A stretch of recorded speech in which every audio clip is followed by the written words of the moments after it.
Okay, so what I'm going to talk about is actually providing a framework to a unit that we're studying.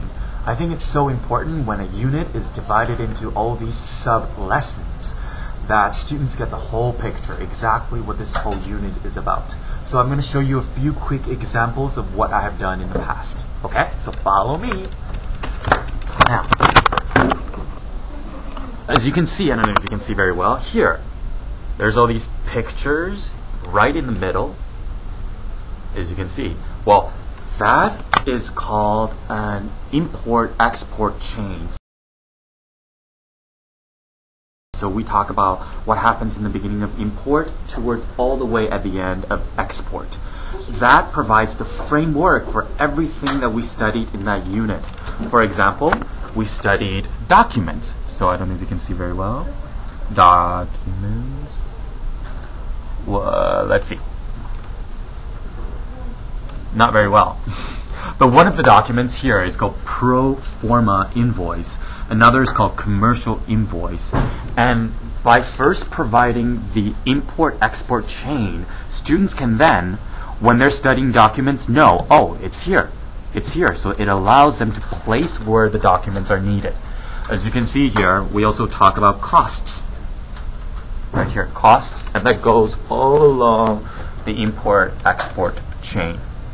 So here's costs. So that's number one that I did. You can see as well, what I really like to do in the beginning is for students to explore what they think. So here, and this is again, international trade finance, I asked the students to do preliminary research into, for example, procedures, the difference between domestic and international, the difference between domestic and international, and while on their research, they would come up with a lot of different things, right? Now, I don't know if you can see very clearly, there's all these question marks with X's on them. So, while we take up, oh, sorry, the camera fell. Now, while we take up the preliminary research, I ask the students for anything that they don't know, and then we will put a question mark there. So we did that in the beginning of the unit. Now, as we go through the units, we would then cross out the question marks so students can follow their progress in the beginning of what they have learned, or in the beginning of what they don't know, through to what they have learned. So that's example number 2. It's kind of long. Let me show you the final example.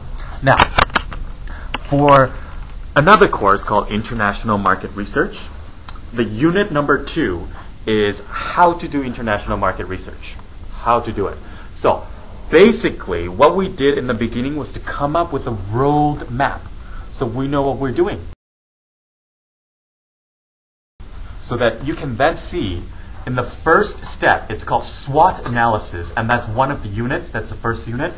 In step number 2, it's pest analysis, and that's step number 2. Step number 3 is market-specific research.